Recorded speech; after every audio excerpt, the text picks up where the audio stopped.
Yeah, so I think we can start now. I hope my slides are visible to you. Yes, sir. Okay. So in the last lecture, we had seen how to, identify a conductor, then an insulator, and a semiconductor. Right. So in the last lecture, we had discussed how to identify these, materials, that is a conductor, an insulator, and semiconductor, and we understood that they can be identified on the basis of checking the band gaps. So in a conductor, we said that band gap is zero, that is conduction band and valence band overlap. Insulators have very high band gaps, so it is not possible to create conduction through the insulators because of very high band gap, maybe of the order of 10 eV or maybe more. Then semiconductors, we said that they sometimes conduct and sometimes don't conduct. And when they conduct, we said that when the applied bias is, when the applied bias surpasses the band gap or the energy band gap, right? So this band gap is also called energy band gap, right? Because these levels, these are energy levels, conduction band energy level and valence band energy level. So between these two energy levels, there could be no electronic states, right? So that is why it is called energy band gap. Energies are obviously here, 8 eV to 13 eV if we say. So obviously that means 9 to 12 eV will fall in this band gap, but there are no electronic states in this band gap. So for electron to be present somewhere in the energy levels, so for example here, let us say, so this is my band gap here. So that is why I have removed these three lines, energy levels. So in this energy level, states should be present, electronic states. So these electronic states can be occupied by then electrons. So what are these electronic states? Again, these electronic states can be related to these energy levels, right? That is orbitals, right? So electronic state should be present, otherwise the electron will not be occupied. So this is what we discussed in the last lecture. Now let us start our, the same topic further. Now we also now talk about a crystalline structure, right? And a crystalline structure is a must requirement for fabricating integrated circuit or fabricating devices like transistors or maybe diodes, right? So crystalline, any material, crystalline form of any material can be created out. So what is crystalline? So crystalline means that the atoms are arranged in a periodic fashion. So for example, here this represents a crystalline structure. So here you will see that all the atoms in the lattice, so they are arranged periodically, right? So all the atoms are repeating at a regular interval. So a periodic arrangement of in lattice is called a crystalline structure. This crystalline structure is required for fabricating devices, or you can call that crystalline structure is a pure form of material. That is, material does not have any defects, and there is periodic arrangement of the atoms inside the lattice. Now, similarly, if you have a non-periodic arrangement, I mean, the atoms can exist anywhere. For example, amorphous state of the material. So amorphous means gaseous form. So in gaseous forms, atoms do not have specific locations, and atoms also do not repeat periodically. So there is no periodic arrangement you can see here. Tree has its own periodic arrangement of atoms. One has its own periodic arrangement of atoms, right? So let us say one maybe the periodic arrangement of atom may be like this in one. And let us say, just for an example, periodic arrangement of an atom may be like this in one. Now in three, since as I said that three may have different periodic arrangement of atoms, so it may be a little bit far, or maybe some other sort of periodic arrangement. Maybe here also one atom is existing, right? So it is periodic, but yeah, this is also periodic and this is also periodic. So in polycrystalline, we have different regions of crystallinity. I mean, there are more than one regions with crystallinity. Okay, so crystallinity is present. So we have many crystalline regions in a single material, right? So this is called polycrystalline material. Again, it has, I mean, we don't want to create polycrystalline material, but the fabrication process is such that the crystalline structure becomes polycrystalline. In a MOSFET, we never want polycrystalline material to be laid out as a gate, right? So on the gate of the material, gate of the MOSFET, we say that gate is polysilicon gate. Actually, we want to create a silicon gate, but the fabrication process is such that the crystalline nature of silicon is disturbed and it becomes a polycrystalline silicon.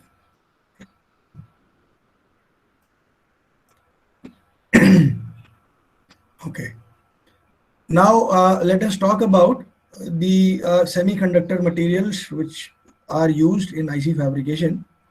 So you will see here that there are many materials. Okay. So in fact, the atomic numbers of these materials are also mentioned over here, right? So these are the atomic numbers.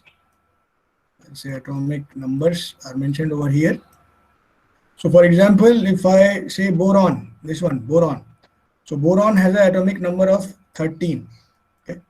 So 13 means in the orbitals, if we talk about the arrangement of electrons in the orbitals of a boron, let us say I have a boron over here. Okay. So how the atoms will be arranged? We have 13. Okay. So 13 means 2 will come in first orbital, 1s, then 2s, 2p.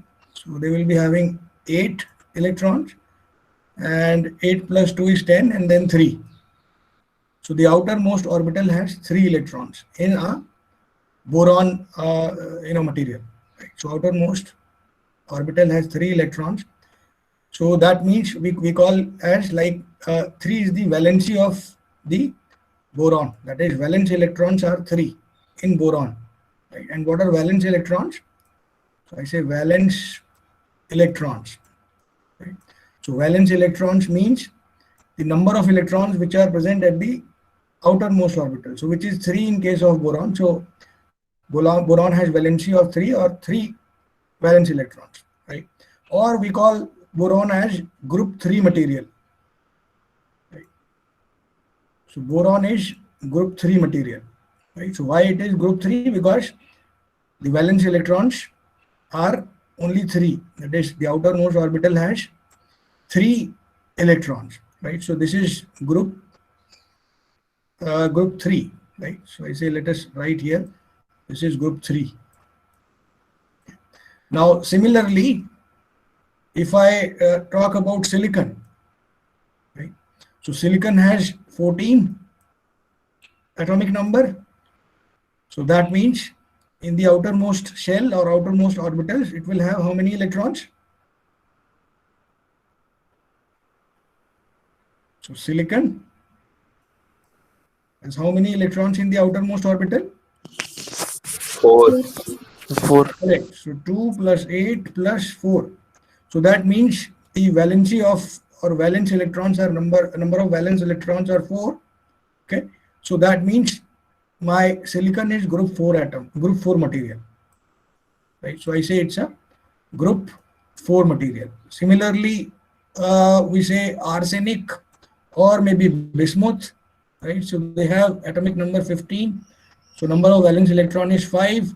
So we call this as group 5 element. Right. Now the entire IC industry, that is integrated circuit fabrication industry, so that revolves around these 3 groups, that is group 3, 4 and 5. So all materials from group 3, 4 and 5 are eligible for integrated circuit fabrication, right? So since silicon has 4 valence electrons, okay? So that means if you create a silicon lattice, let us say I have a silicon lattice over here. Let us say that this is my silicon lattice, and each silicon has 4 electrons. So I mark each has 4 electrons, right? This one also has 4. Similarly, this one also has 4, right? And similarly, this one also has 4, right? Now these atoms are bonded to each other by these valence electrons, which are shared to form a covalent bonds. Right? So these are called covalent bonds, which are formed by sharing of electrons. Right? So these are called covalent bonds. Okay. Now imagine or maybe let us not talk more about this. Maybe we'll talk later. So yes, but yes, covalent bonds are formed by sharing of electrons of the neighbor atoms. Right. So similarly, here also the neighbor atom will form sharing, and similarly here also maybe here. So this covalent bond exists. So then we have alloys also. I mean, these are again further categorized into maybe elemental, semi-elemental materials, compound materials, and alloy material. So compound material, one can create compounds also. For example, 3,5 semiconductor is very popular. So 3,5 means group 3 and group 5 elements are combined together. Right? Group 3 and group 5 elements can be combined together to found a compound. Gallium arsenide you might have heard. So it's a very popular semiconductor which is used for optoelectronic application. So gallium is a group 3 and arsenide is 5. So 3,5 semiconductor or maybe gallium arsenide, which is used in LEDs. All right. Now let us talk about the silicon atom a little bit more. So as I said that silicon atom has atomic number of 14. So that means 14 electrons are present, which occupy the first 3 energy levels. Yeah? So for example, here we see a silicon atom over here, nucleus of the silicon atom. This is my first orbital, this is my second orbital, and this one is third orbital or outermost orbital. Okay? So first 3 energy levels, they occupy all these 14 electrons. Okay? So 10 electrons are filled in first 2. I mean 1s has 2 electrons, and then 2s, 2p has 8 electrons. So 2 plus 8 is 10. Similarly, the third orbital or the last orbital, 3s, 3p, which is filled by 4 electrons. And each has 1 electron. I mean, the outermost orbital has 1 electron, and it is capable of forming a bond with a neighboring atom. Right. So as I explained you over here, that it is capable of forming a bond by sharing of electrons. Okay. The neighbor atoms, create covalent bond by sharing of electrons. Okay. So it is capable of forming a bond with a neighboring atom, a covalent bond by sharing of the electrons between the neighboring atoms. Now, if we look at the crystal or maybe unit cell or maybe lattice, what we call as, right, lattice or unit cell of a silicon crystal. If I look at the lattice or unit cell, so lattice or unit cell is diamond cubic type, right? So it's a cubic unit cell. So some silicon electrons are present at each corner of the cube. Okay? And then depending on whether it is FCC, BCC, okay, structure, the atoms may be present at the center. For example, here face centered, so on each face an atom may be present. Okay? Then similarly body centered, inside the center of this cube one atom would be present. Okay? Now here also you will find that each silicon atom has 4 nearest neighbors. Okay? So for example, this silicon atom, if I consider, so this has 4 nearest neighbors. One is here, second one is here. Okay? So this is 1, 2, 3. Okay? And the fourth one will come again. This unit cell or the lattice will be repeated. Okay? So again, I may have a unit cell or a cubic again lattice. The same lattice is repeated like this. Okay? So I have again atoms over here, right? So the entire material has a repetition of this lattice or a unit cell. Right? So if I have a material, maybe let's say I have a material of this much size, okay? So I'll find a unit cell which would be a cuboidal diamond cubic unit cell or lattice like this. Okay? So maybe let us say I have a lattice over here. So the same lattice, this is repeated in XYZ. So this is, I'm just showing you the XY plane, but yes, the same lattice is, or maybe the same unit cell is repeated in XYZ. Okay? So in XYZ it is repeated, right? So that is why I repeat the same unit cell which is drawn over here, the cuboidal unit cell, I repeat, and I find that each silicon atom has four nearest neighbors. So for example, this silicon atom has four nearest neighbors, that is, one is this one, okay? Then maybe second is this one, third is this one, and then fourth is this one. It has four nearest neighbors. Okay? All have four nearest neighbors. Okay? And the lattice constant, so this is 5.431 angstrom in silicon crystal only, silicon crystalline lattice. Okay?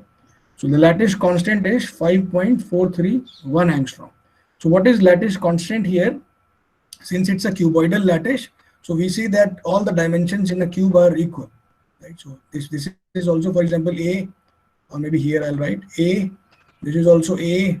Let's say this is also A, and this is also A. So all are A, all are same, right? So that is why we say that it has a single lattice constant A, which is given as 4.431 angstrom. Again, it's a material property, 5.431 angstrom. So A is lattice constant, which is 5.431 angstrom. Imagine it is not a cuboidal lattice. Okay? That is, all XYZ dimensions are different. Okay? Then we'll have to use three vectors, A, B, C. Okay? And all these A, B, C may be different. Maybe it may be some would be 4, some would be 3, or maybe some could be 5 angstrom, right? But since in silicon, the unit cell or lattice is a cuboidal lattice, and in the cube, each side has equal dimension, which is A. So we say that lattice constant is simply A, which is equal to 5.431 angstrom. Right? However, if it is not cuboid, all sides are different, then the lattice constant would be given by A, B, C, okay? And which could be anything, any number, 4, 3, 5, or maybe anything.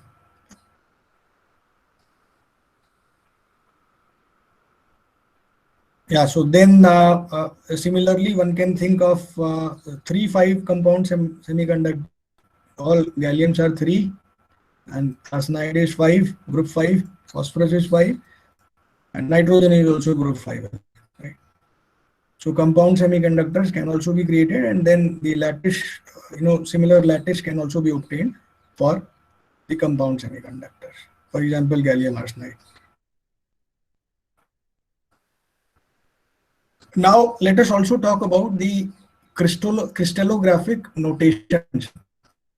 So, in fact, if I say crystallographic or crystallography itself, so crystallography is actually an experimental science by which one can find out the distribution or position of atoms inside the lattice.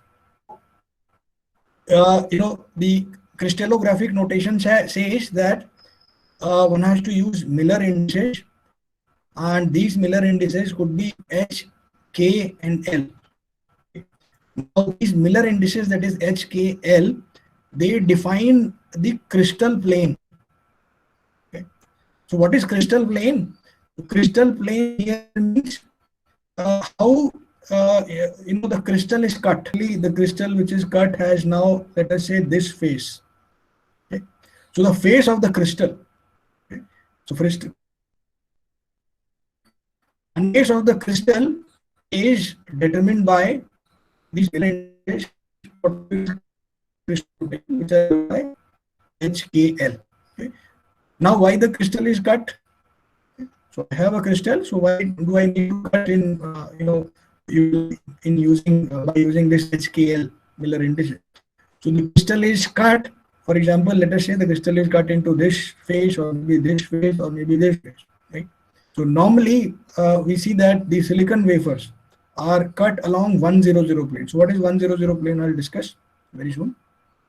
So normally it is cut in 100 plane and not in the other plane. So why it is not cut in the other plane? Because this 100 plane is, the optimum plane for growing the native oxide, silicon oxides. Why silicon is very popular? So silicon is very popular because of this silicon dioxide layer or insulator layer, which can be grown on it very easily. Yeah, you just expose this silicon to atmosphere, expose it to atmosphere, and oxygen layer or silicon dioxide layer will be formed.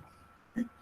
And this is an insulator layer, silicon dioxide. So that is why silicon is very popular. Why? Because one can easily grow silicon dioxide layer on it. That is, this insulator layer can be very easily grown on this silicon material, right?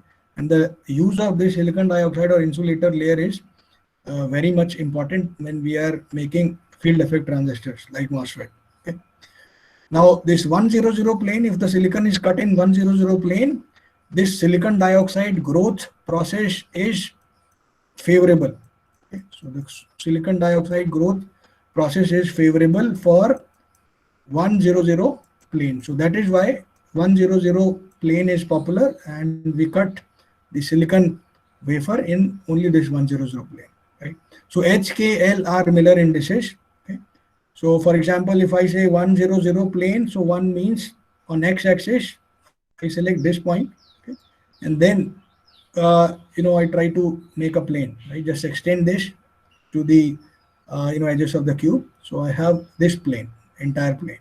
Right? This much is my plane, which is 100 plane.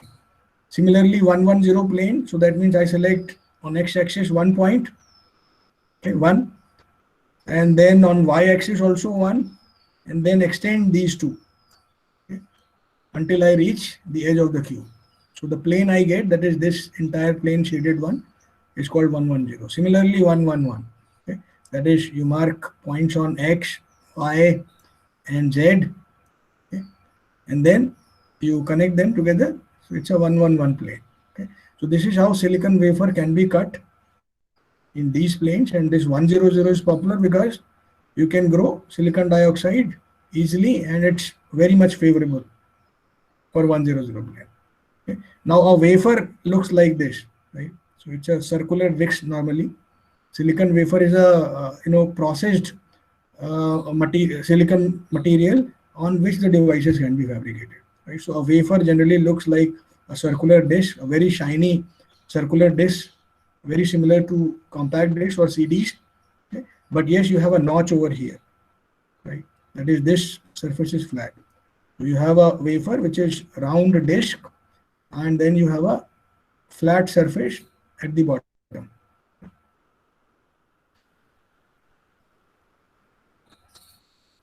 Yeah. So we understood what is a unit cell. Okay? So unit cell, it's a cell, or maybe it's a lattice which can be repeated in XYZ, okay, in a crystalline structure only. For crystalline structure, the unit cell can be repeated because atoms have periodic arrangement of atoms. So unit cell can be repeated in XYZ to obtain a crystalline structure. Okay. Now the lattice constant of silicon is, we discussed, 5.431 angstroms. I hope my voice is audible to you. Yes, sir. Yes, sir. Okay. Okay. Yes, sir. Now the total number of atoms, okay, present in the material, so which is equal to 5 into 10 to the power 22 atoms per centimeter cube. Right.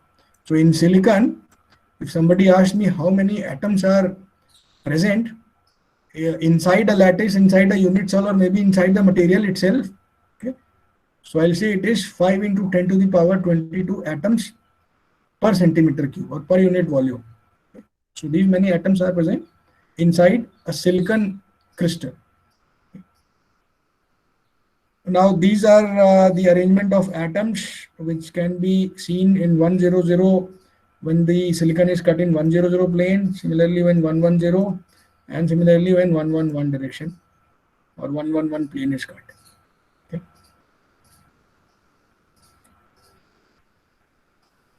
Now let us also talk about properties of silicon, electronic properties, though we have discussed some of them. Silicon is a semiconductor material. Okay. What is semiconductor? We have understood. Okay. So what is semiconductor? Can somebody answer what is semiconductor? Whose resistivity lies between conductor and insulator. Okay. Then pure silicon has relatively high electrical resistivity at room temperature. So this is very important point. Okay. So just note down this point, that is pure silicon has a relatively high electrical resistivity at room temperature. So if it has a high resistivity, so obviously we will not be able to use it. Okay. So how to use it? Pure silicon. Of course, we want pure silicon, that is crystalline silicon or pure silicon. But the problem is that this pure silicon has very high electrical resistivity. Okay. So if it has high electrical resistivity, then how we will conduct? How we will use it in devices? Okay. So we make it conductive, right? So we reduce the resistance of this silicon by a process called doping, right? So we make it either, there are two type of semiconductors possible, either N type or P type. Okay. So N type means more electrons are present, N type or P type semiconductor. We have P type or N type semiconductors possible. Okay. Because pure silicon has high resistivity. So we say pure silicon, this is, let's say, pure silicon. So this has very high resistance, is very high. Okay. So we cannot use it in circuit application unless we make it conductive. How we make it conductive? We make either pure silicon either as N type or P type. So N type means it has more electrons, and P type means it has more holes. Okay. Pure silicon or intrinsic silicon has holes equal to electrons. Yes, sir.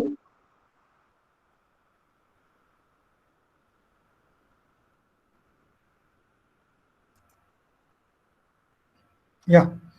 As I said, that pure silicon, or what we call as intrinsic semiconductor or intrinsic silicon, yeah, intrinsic or pure. So number of holes is equal to number of electrons there, right?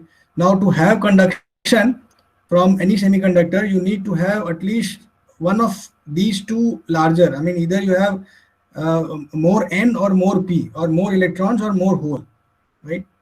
So if you have more electrons in your semiconductor or N-type semiconductor, the semiconductor can conduct via electrons. So carrier will be electrons. So similarly, in a P-type semiconductor, you have more holes. So that means the carrier transport will happen via the holes. Okay. So since, as I said, pure silicon has relatively high resistivity at room temperature. Now to make it usable, we need to change the conductivity. That is, we need to either increase the number of electrons or the number of holes. Okay. So when you try to increase the number of electrons, we say it is N-type semiconductor. And when we try to increase the number of holes, we say it becomes a P-type semiconductor, right? And to have conduction from a semiconductor, it has to be either N-type or P-type, right? Because pure semiconductor or intrinsic semiconductor has number of holes is equal to number of electrons. So no conduction, okay, possible. Now, yeah, so there are now two types of mobile charge carriers in silicon. So that means, right? So that means that there are two types of mobile charge carriers in silicon. One is holes or positively charged, other is electrons or negatively charged, right? So I need to have conduction through electron, I'll have to make it N type. I need conduction through holes, I'll have to make the semiconductor as P type semiconductor. Okay. Now how to make them P type and N type? right? So how to make an intrinsic semiconductor? Let us say I have a semiconductor silicon, which is pure, okay, and yeah, so it is pure. So how to make it N-type or P-type, right? So it is made N-type or P-type by adding some impurities. So what are those impurities? I'll go back again to that same table which I had shown you here, right? So what could be the impurities for silicon? So silicon is here. It's a group 4 atom, a group 4 material. Now the impurities for silicon could be either group 3 or group 5. Okay. So the impurities could be either group 3 or group 5. Okay. So imagine this was my silicon lattice, or maybe I'll take another slide here. Let us say I have my silicon lattice, and in the silicon lattice, let us say silicon lattice and silicon atoms are over here. Let us say all these are silicon atoms. Right, so all are silicon atoms. And maybe simply I can write silicon everywhere. Silicon, silicon, silicon. Similarly here silicon. Here also silicon. Here also silicon atom. Then here also silicon atom. And here also silicon atom. And here also silicon atom. Okay. And we understood that the valency or valence electrons in the silicon atoms are how many? 4. Right? So 4 valence electrons everywhere. So which are shared to form covalent bonds. 4. Okay. And since this is an intrinsic silicon or pure form of silicon, okay, so it has number of electrons is equal to number of holes. And all electrons are bonded. I mean, no electron is free here. So all are bonded, or all are forming a covalent bond by sharing the electrons with the neighboring atom, right? So no electron is free here, right? So here I'll write here again that there is no electron free, no free electron. There are no free electron. Okay. Okay. Now, if I want to make this semiconductor, which is currently very resistive, pure form, in pure form, if I want to make it, let's say I want to dope it with 3,5 impurities. So 3,5 impurities means I will choose, let us say, let us go back and see what was 3 type of impurity, that is group 3 is boron. Let us say I put in a boron.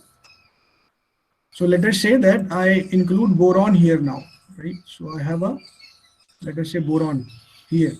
I have boron instead of silicon. So boron has 3 valency. That means 1 is here, 2nd is here, 3rd is here, but here we don't have anything, right?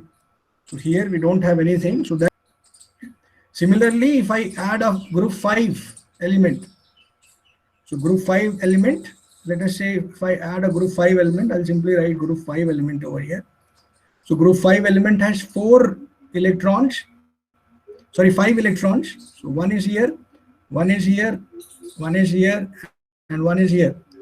And the other one is also maybe, yeah, so 4 electrons will form bonds with the neighboring atoms, but then the 5th one is free. 5th one, maybe 5th one is somewhere here, it is free to move, right? So 3 and 5, impurities or materials can be used to create doping or doped structures, okay? And this would help the semiconductor to have majority carriers of some type, right? So what type we'll discuss very soon, but yes, let us digest at this moment that 3,5 semiconductors, that is semiconductors with valency of 3 and 5, can be used to create free carriers or free electrons or free carriers actually. Okay. Now the concentration of conduction electrons and holes in semiconductor can be modulated in several ways. One is by adding special impurity atoms or dopants, which I had shown you just now, right? That is, you add some special impurity atoms, for example, 3,5 group atoms, okay, or what we call them as dopants. You also call this as dopants or impurity atoms. So by this, you can make some electrons or maybe some carriers free. And if you have free carriers, the conduction through that material is possible. Otherwise, material will not conduct. Then the other way is to make it conduct by applying an electric field. Okay. So again, the effect of electric field would be that you apply more electric field or high electric field, these covalent bonds will be broken due to this electric field. Okay. The electrons will be energized and they will break these covalent bonds and they will become free and they will move freely in the lattice. So two ways we had seen. One is by adding dopants. Second one, by applying electric field. Right? So when we apply electric field, the electrons in the system gain much energy. When the energy of the electrons gained is becoming higher than the covalent bond energy, it will break the covalent bond and it will become free and it will freely move in the lattice. Third one is by changing the temperature. So again, if you try to heat a semiconductor, so heating means again you are energizing the electrons in the lattice. So electrons becomes energized, they again break covalent bonds, okay, and they become free. Similarly, by irradiation, so similar effect. So which has been again explained over here. So for example, silicon, as I said that each silicon has one, 4 electrons. Okay. So for example, this one, let us say this silicon. So this silicon has this electron, and let us say it has this electron, second one, and this is third, and let us say this is fourth electron. Okay. Similarly, this silicon shares this electron, his electron, with this silicon to form a covalent bond over here. Right. So all these two electrons which you are seeing. So these are electrons of all these silicon atoms, and these actually make covalent bonds. All are making covalent bonds. Okay. Now, when an electron breaks loose and become a conduction electron, a hole is created. Okay. So here I had an electron earlier, this electron. So when you heat this material or when you provide electricity, you have seen electric field, or heat this material, okay, what will happen? This electron will get energized, and it will break the bond and it will be free in the lattice. So this electron from here, it has come here at this point. Now when this electron comes over here, so that means in its previous place a vacancy is created. So this vacancy is actually called hole or vacancy. So why this vacancy is created or a hole is created? Because the electron which was actually originally present in this place has moved to this place from here to here. Right? So when it has moved, so obviously one space is created which we call as vacancy or hole. Okay? So actually physically there is nothing such as hole present. Okay? Hole is just a it's a hypothetical thing, and which is actually a vacancy which is created when an electron moves from its own position. Right?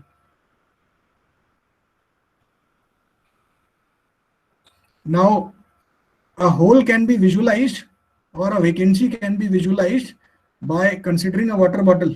Okay, you just take a water bottle, and maybe don't fill it full. Maybe you fill it up to only this level. Okay, and then try to tilt the water bottle. So try to tilt the water bottle. So you will see that maybe you can fill it little bit more. Then you will see that a bubble. So a bubble comes from top to the bottom. Yeah, if you keep on turning the water bottle, you will see a bubble trying to move from top to bottom, right? So this bubble is actually a hole, right, or a vacancy, right? So this is just an analogy to explain you what is hole or what is vacancy. So vacancy is actually can be understood by this water bottle module. That is, you have a water bottle filled with water and you try to tilt the water bottle, okay? Tilt it maybe clockwise or anti-clockwise, full 360-degree, and you will see that a bubble is moving from top to bottom, right? So that bubble is actually a hole, right? Or it's a vacancy. Actually, it is not moving. Water is moving, and it seems that the vacancy or hole is moving, right? So in silicon lattice also, electron always moves, right? So when electrons move, right? So maybe this electron comes over here. Then similarly, you will find, because a hole is created, so maybe this electron will move here. So hole is created here then. Then maybe when this hole is created, then this electron can come over here. Okay? So a hole is created. Then maybe this electron can also come over here. And then again an extra hole is created over here, right? So we see that a hole is moving from here to here, right? Which is actually, yeah, so we see that a hole is moving from here to here, but actually electron is moving, right? So there is nothing so called as hole.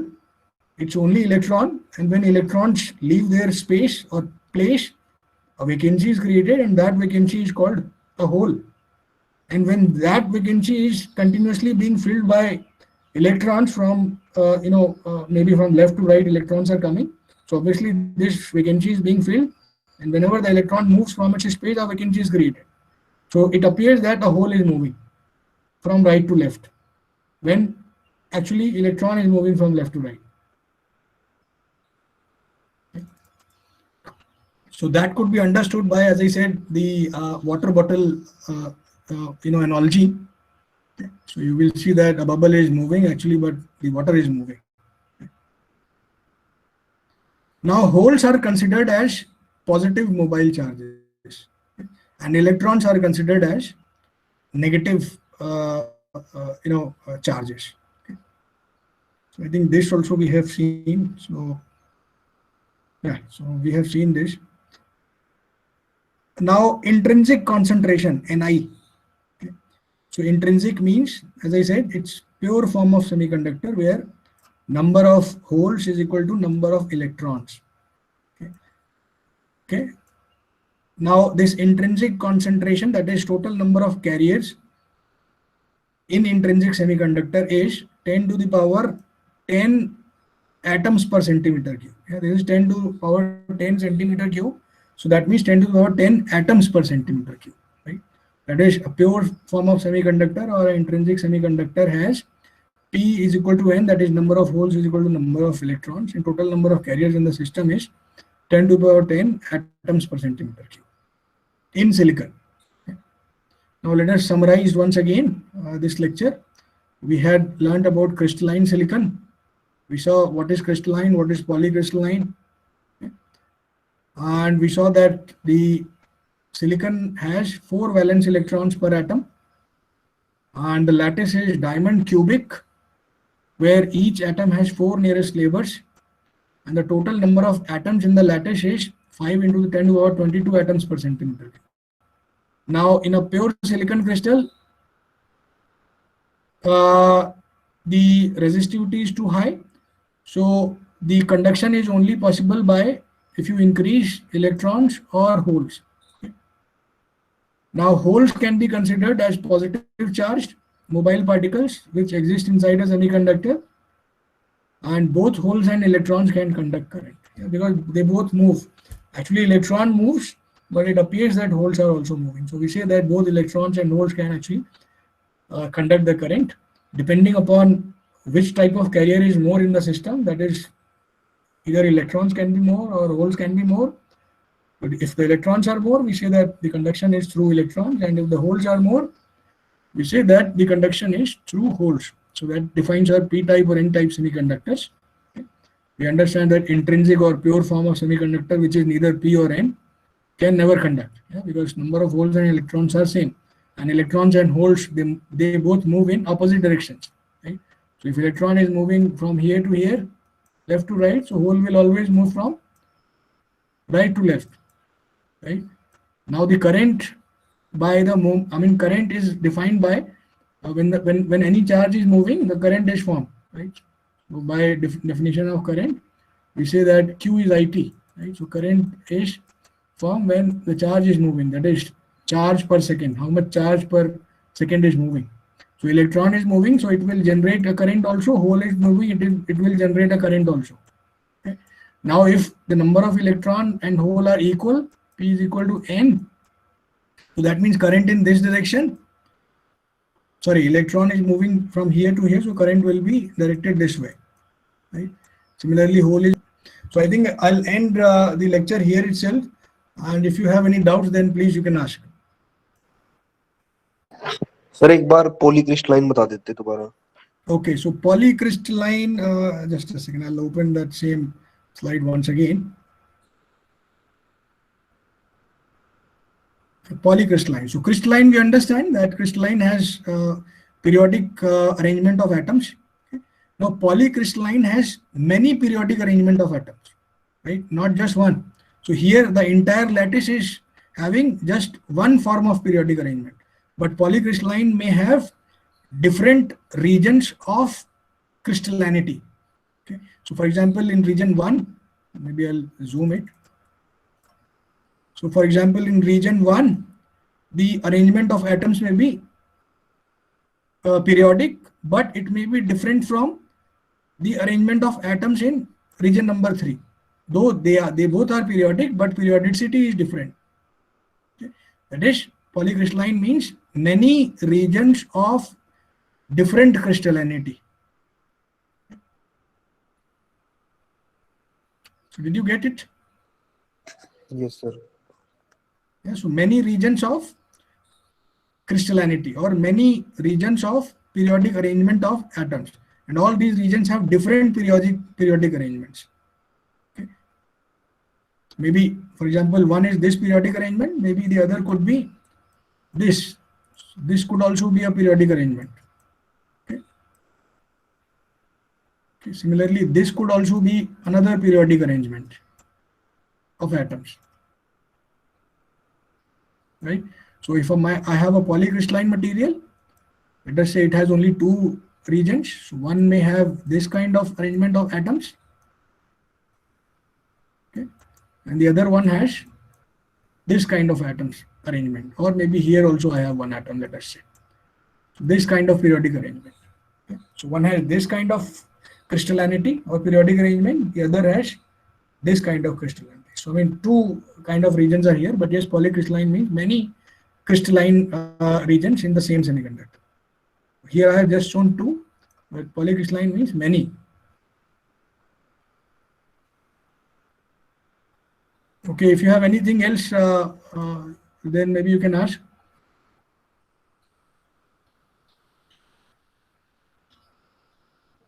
Sir, at last you showed that the 2 currents would cancel, the hole one and the electron.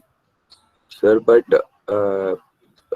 holes are positively charged, so the current would be in the direction of movement of holes. So, sir, how could they be cancelled? Yeah, correct. It will not cancel. You're right. Correct.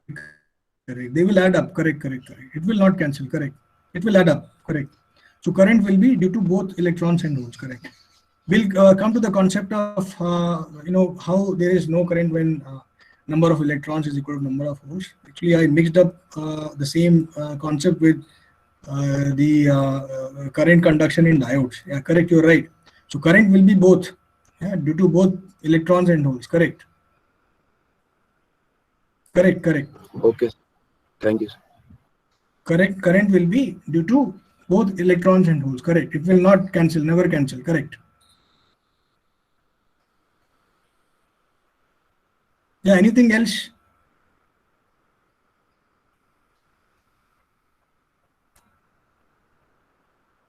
Okay, so let us end the meeting here itself and we'll meet tomorrow.